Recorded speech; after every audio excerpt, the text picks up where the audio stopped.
Welcome to Pick Yourself Up. I'm Asagid Haptold, your host. Today I have a special guest. She is Maskarm Haile, the author of Abyssinian Nomad. She is a storyteller, author, and also a traveler. I have her in this studio. We're going to talk about her stories, her experiences, the setbacks that she has been experiencing, and so on. I invite you to listen her stories. Maskarm, thank you very much for coming. Thank you for having me. Tell me quickly about your book. What is the main essence of your book, the core message of your book? Oh, Abyssinian Nomad is about African women traveling in Africa, which is me, and it's about having a dream, fulfilling a childhood dream. Okay, so this is about your story. Yes, it is So my let's say story. that I meet you at the train station and I have just 1 minute. Tell me about yourself in 1 minute. I'll just start with my name, Maskarm Haile, and I'm born in Ethiopia. I was raised in Addis, and I had two dreams. One is traveling the world, and then the other one is contributing to people, just giving back to the community, doing something in the world. So it's how I achieved those goals and how much I worked towards it. So let's talk about those two things. The first one is you had a dream, a childhood dream. Yep. What's dream? What's vision? I love people. Okay. Truly my passion is people and then seeing the world, learning.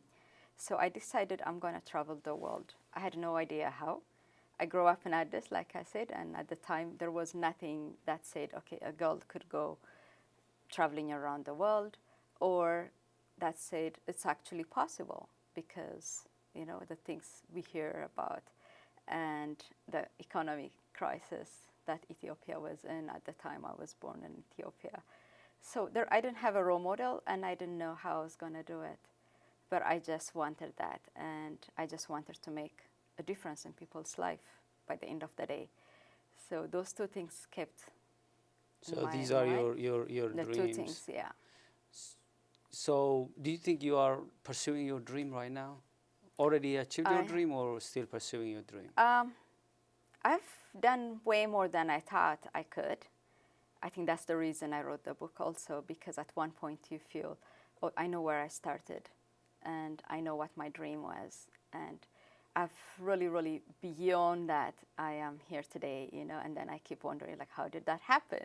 Or is that really me, But the only thing I know is how much I really trusted that dream and how much I really worked towards it and the people that came into my life to fulfill it. So we have a lot of audiences. Some of them are immigrants, some of them are Americans interested in the stories of immigrants. We have also people who have been experiencing setbacks, people who have dreams, and so on and so forth. Do you think dream has significance for your achievements? Do you think dream is very important for someone to be successful? It is very important because that's the compass. Having a dream is the very basic thing, and our divine right to have a dream. It doesn't matter how you're going to achieve it. We don't need to know that because I didn't know. I didn't know what the world looks like and how many countries there was in the world and how much I could travel. But I wanted to see the world, and today I'm at 113 countries. Wow. Yeah, and each country came after the other without even me knowing it, because I started traveling through books because I had no idea how I was going to be on the plane and traveling. And then you need to have money. People tell you need to have a lot of money. And I didn't have that. I could work the rest of my life and then not maybe be able to travel. But all that happened because I feel I trusted my dream. And then I worked hard towards it. Even if I couldn't go traveling, I would read about books that I wanted to travel, the countries I wanted to go, the people I want to study, and then the things I wanted to do, like the food I want to eat. So I literally meditated on those things for years. I would stand in front of a map and walk around with my hand, Like but not knowing. It's not that I knew what I was doing, but it was so much important for me. I lived that dream in my head and in my heart at the beginning before I actually went on traveling. This is very important, especially for our young audience. Yeah. If they envision, they could be able to achieve. Now, the challenge that we see, mostly people don't see the power of vision. They think it's just, wastage of time to dream, to think it may not come true. So, but from your story, you didn't know what you were doing. You didn't know about the resources that you need, and also you didn't know how you're gonna get it. But since you visualized it, you could be able to actualize it. Yes. So it's very important to have both the vision part, envisioning part, and the action part. Sometimes people don't envision. They just do things restlessly without envisioning. But some people envision, but they don't do. So you need both. The thing is, because once you have your goals, like your dream, then you need to have vision for them, and then you need to understand how you want to do them. Even if you don't know how, but at least in your head, you should have idea. You need to have that energy of, I can do it. Because if you say, oh, I can't, without even knowing, then of course you can't. So what I did for me is I wrote journals, I had vision board, I would cut, like images that I find on the magazine, I'll have vision board, and then literally I would talk to my dream. I would work toward those things. Everything I gather, everything I feel, I would write. And then I would write also what I want to see and what I want to do when I go to those places. So these are very important things that you've done. For me, yes. You didn't just envisioned, which means you didn't just dream about it, but you also wrote about it. You even actually talked to it. Yes. I like that. Yes, yeah. And then you took some steps. Yes, and then through the people I meet, I take action. Like I listen to them, and then I ask questions, I read books, and then I buy my plane ticket or my bus ticket, and then I go. It's like I just trust. I couch surf, I mostly, so it's like if I have enough money, that would get me from where I am to the next country. And then people that I stay with, I just go. So you trust your vision, your dream, you take action, whatever you have on your hands, you sow that one, and it brings more resources, more connections. It's amazing and so how it unfolds by itself after that. Yeah, I wish young people understand the power of vision. I relate with you. Most of the things that I've achieved so far, they came first as a vision. I saw something. I want to do something, and I do little things.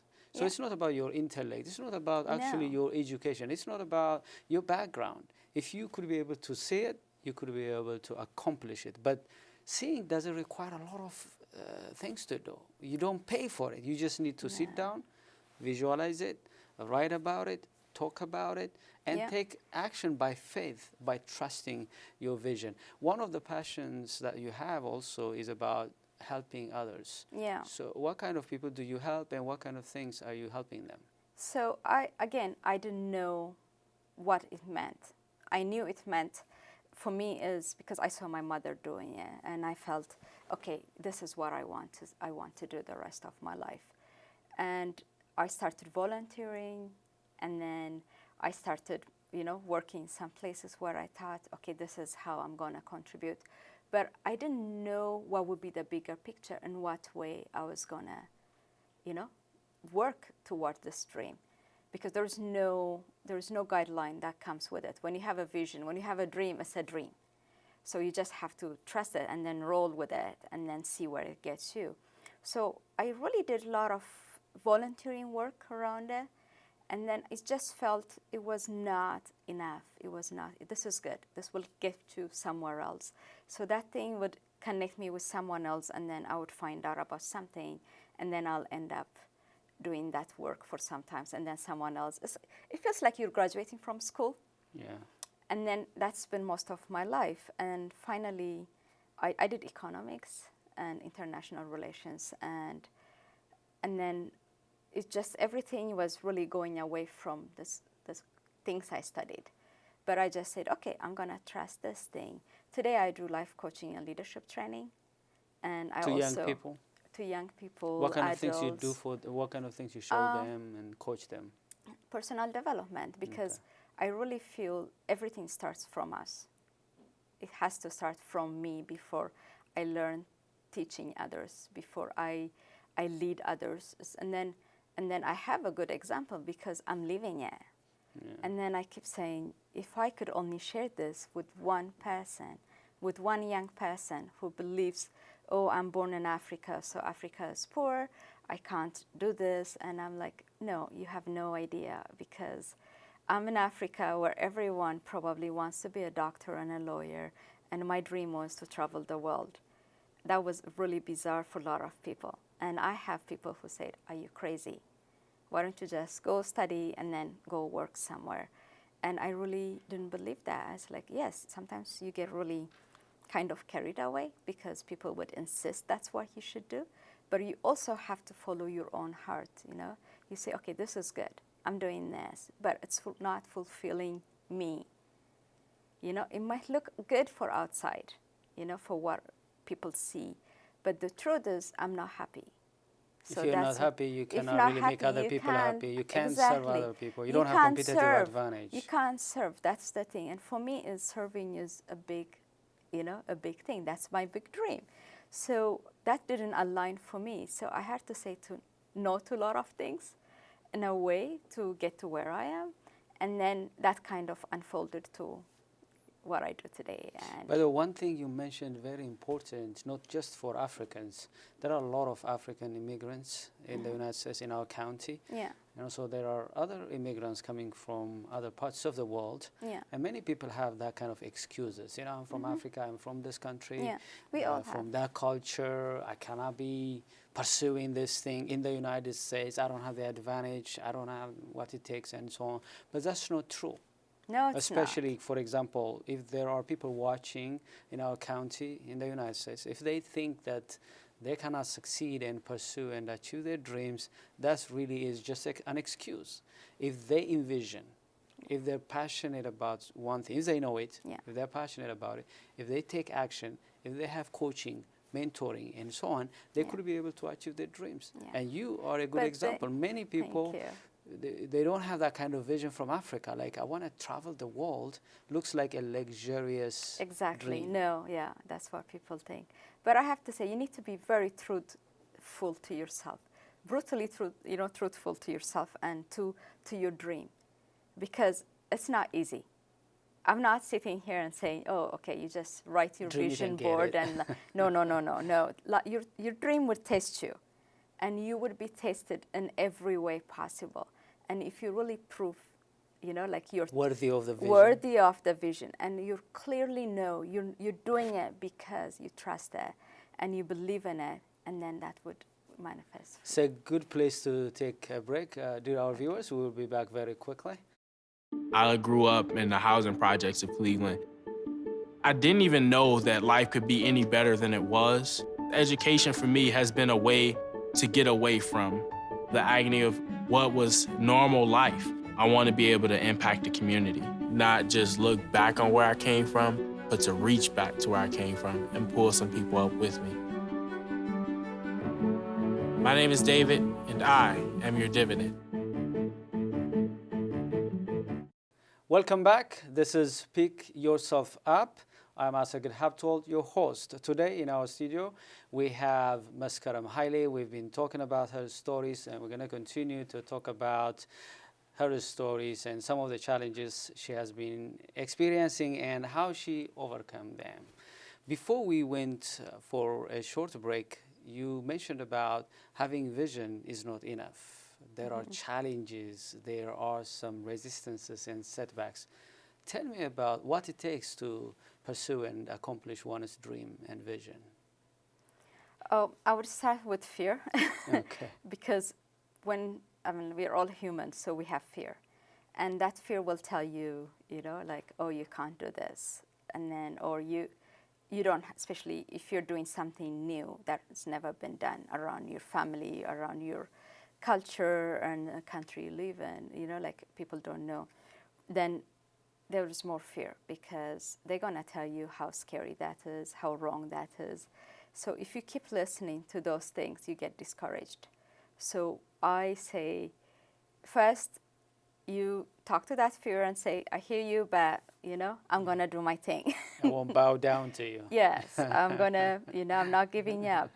And the other thing is make sure you invest in those areas. You know, find coach, find people who have done it, study them, find books that you need to invest on it. If you don't have the money, what I do is I would do any job that would fund my dream. Like mine is traveling, so I would, if I have to do any job, I would do only for that, for the books I buy, for the things I need to do, and then for the equipment I need. Everything would be from that money. And I try to avoid people who discourage me.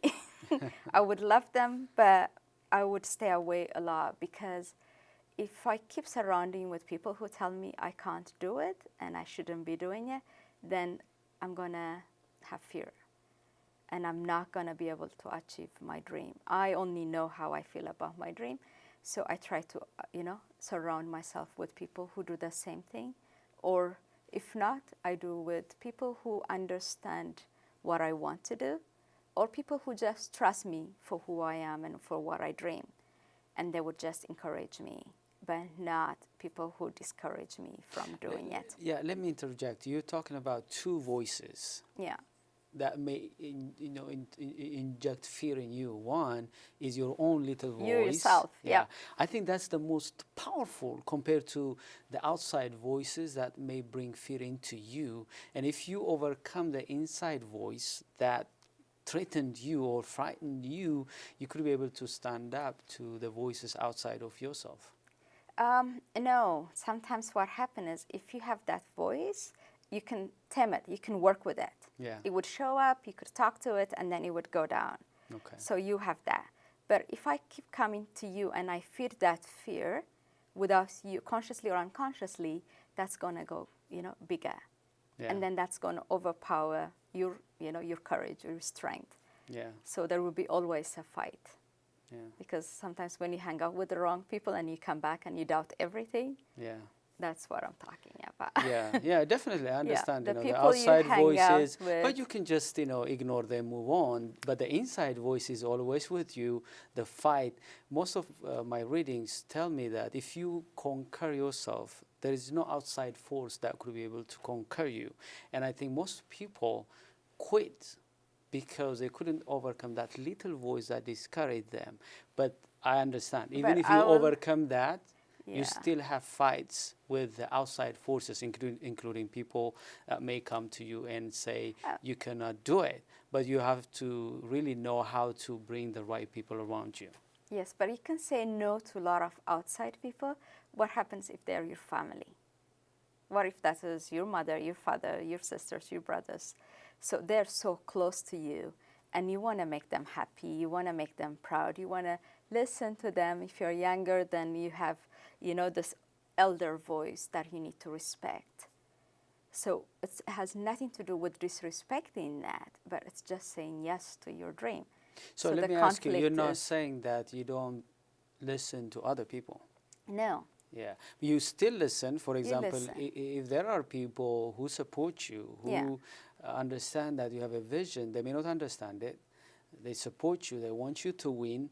But if they have some feedback to you, or if they bring some challenges, you're okay with that kind of people. They're not discouraging your vision. No. They're not saying you cannot do it. But they may have different opinions or suggestions. They might have questions. Yes. How are you planning to do this? Yeah. So you still need that kind of people. No, mentors, you need those people. Parents, teachers, and so on. What you're saying is those people who are telling you in your face that you cannot achieve this dream. People who are always coming to tell you that you cannot do it. And actually, you have to have that courage to say no to this kind of people because they're going to kill your dream. Now, we're talking about action, taking action, reading books and finding resources. Go to the extra mile to fund your vision. But you touched it a little bit. There are still some other challenges. Even if you do your homework, there are out there a lot of challenges. Have you faced challenges? Can you tell me a setback that shook you or something that really rocked you? Oh, a lot, yeah. And then like for me, the book I wrote is, Abyssinian Nomad, is traveling in Africa as African women, right? So I traveled in Asia, Europe, Americas before going back to Africa to travel. So what I didn't know was, first of all, I didn't have role models that actually traveled as a woman in Africa and wrote a book. So I kept reading guys who've written a book, like non-African guys who wrote a book, or, adventuring in Africa. And then I thought, okay, I'm African, that it should be easy for me because you're from Africa, you I'm know the from culture. Africa, so I'm gonna backpack, I'm gonna hitchhike, so it's gonna be easy. So what I didn't know is, people didn't expect me. They weren't ready for a black girl to wander around the world. So that was a good, wake-up call for me and for others, because for them it's like, what are you doing here? Like this is for men. Yeah, even or like this not is maybe for even, foreigners, not even Africans. Yeah, so that kind of really shook us, like, wow. It's not that I'm not welcome, but I would have been welcome if I was with my husband. Or with my family. But if not, individually, why are you here? Like, you're disturbing my life now, right now. Your existence here is so wrong. I need to fix it for you. So what it means is either I need to find, like, I'm Ethiopian, they see I'm not married, and then, like, I'm just spending money, and I've gone to school, but I'm not using my education in their eyes. So they want to fix that for me. So immediately they would say, okay, we need to find you a husband. Or we need to, where is your family? It's which like, means they think you're not holistic by yourself. You're no, not I'm whole not by yourself. I'm not whole. I'm not doing what they want me to do. Because it feels like the whole culture have agreed in one thing. Women are not supposed to be traveling alone. Pursue their dreams. No, actually, you're not not for supposed to have- travels. yeah. Mostly people, especially in Africa and in some parts of the world, the women are supposed to be always supporting their husband, and they're their always family. behind the scene and so on. But this fight requires not only women to really, women like you, to stand up and pursue their vision and show them that you could do it like any other man. And at the same time, men also should support this kind of things, because we cannot be silent, because you cannot just undermine more than half of your population and succeed in Ethiopia or anywhere else. If we say, women don't matter, we're saying more than half of our community doesn't matter. Yeah. And that's wrong. That is. But I have to say, though, once they understand, like, it's not that they understand why I was there, but once they feel, okay, I'm not threatening, and then, no, I'm there, they can't really send me back, right? So they would do anything to protect me. That was the other side. So they would give me a ride, they would take me, to wherever I need to go, or they would try to feed me, or they would give me information I need. But it's just the first few minutes or the first, few hours is very awkward. It's because they don't know what to do. Yeah, one of the things we do in this show, which is Speak Yourself Up, we want people to really overcome challenges, setbacks, to outgrow their setbacks. And I always ask my guests to tell me about one of the setbacks that really impacted them the most. And I know you talked about your mother in your book and how that impacted you, and how it was very hard to overcome that. So would you mind to briefly talk about that? How did you feel the news, and what helped you to overcome it? So, okay, the other reason I wrote the book is I share about my mother's cancer journey. It's like our journey as a family. That's something we don't talk about. And I realized most African countries don't talk about cancer. Cancer is this bad thing out there. So when it happens, we just deny its existence. So when my mother was diagnosed with breast cancer, I just learned I couldn't talk to her about it. And we didn't have conversation around cancer in front of, with the family. And I felt that was very important, that we needed for our own healing. And I just wondered, how are we doing? Okay, there is the fact that there is no hospitals not enough hospitals in Ethiopia at the time. I think there was one oncologist for like 80 million people at the time. There were a lot of facts I read that made me really sad, but it's not only that, the fact we deny its existence while it's present in my own family made me wonder, it's like, my mother can't be the only woman who's diagnosed with cancer. So we might have a lot of people and they're not talking about it. So I bring out that into lights and share about my journey with that. For me, it was the most devastating time. So my dream, like the big dream I had is like the crossing Africa. It came at the time my mother was diagnosed with cancer. So talk about difficulty. So here is me wanting to fulfill this dream, and then I have my mother that is, I love dearly, and I was very, very close, and I never knew it was possible if I lose her with that. But so. with that challenge didn't stop you from pursuing your vision. You recovered from that. That's the point. Yeah. So is there any advice to give to people who may not have the same kind of challenge that you had, but what do you advise to people who are experiencing setback? What they should do when they are faced with a challenge, a setback that's devastating like yours? For me is bring it out to light, because it's in the dark. Everything is in the dark. So we need to talk about it. I need to be able to address the issue, not around it, but what is there and what can I do with it? So it could be your blessing or your curse at the same time. Yes, you're gonna be devastated, you're gonna be crying, but you also have to make a decision every day. What do I wanna do? There is a possibility I might lose my mother. I might go even before her, but I don't know that. But at this time, she's the one that is diagnosed with cancer. So do I wake up every day and use the day with her? Or can I just stay in bed and just not wake up? So I had both.